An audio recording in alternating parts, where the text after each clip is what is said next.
let's look at where we are up to right now compared to the world when it comes to the COVID-19 virus.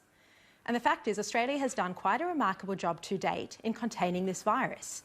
When you remember that just a few weeks ago, the number of people getting infected with the disease was rising by about 25% each day, it's now down to something like a 2% rise a day.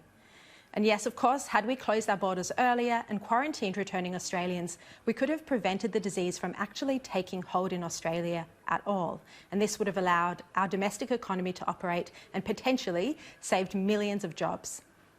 But right now, even Scott Morrison's worst enemies would have to concede that to date he has done a better job than most of his Western international counterparts in getting on top of this pandemic.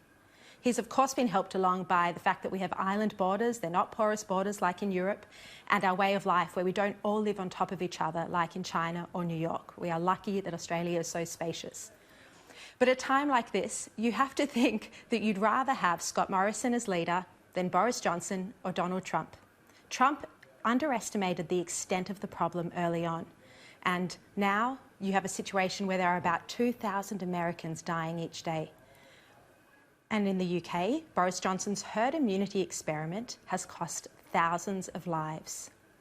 We've now in Australia had such success containing the spread of the virus that now the premiers are actually starting to speak about lifting the restrictions as early as May, just a few weeks away.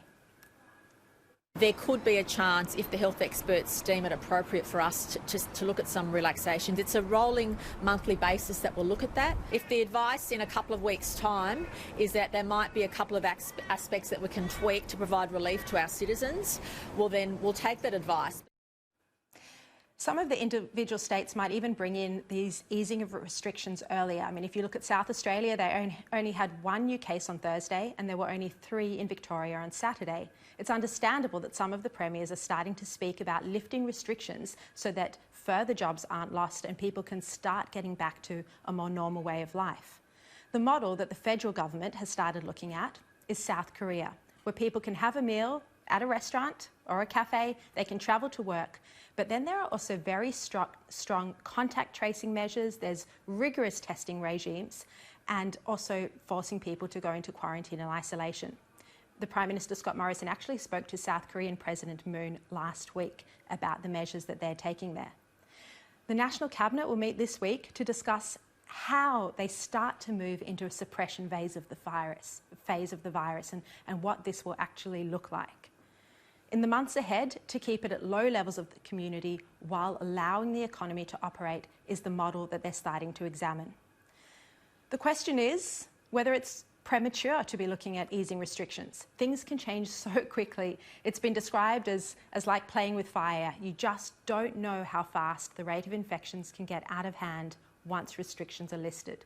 And this is a very risky business, and even our top leaders are admitting that it's a case of trial and error. And there's no plan for this. No one in the world has a roadmap out of this dual health and economic crisis.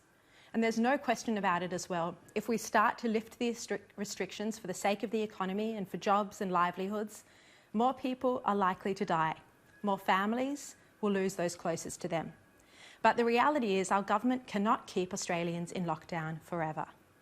The path ahead will be pure experiment until a vaccine is developed, if one is ever developed, or a treatment found. And with the rest of the world grappling with hundreds of deaths a day, it will be a very long time before our Australian borders reopen.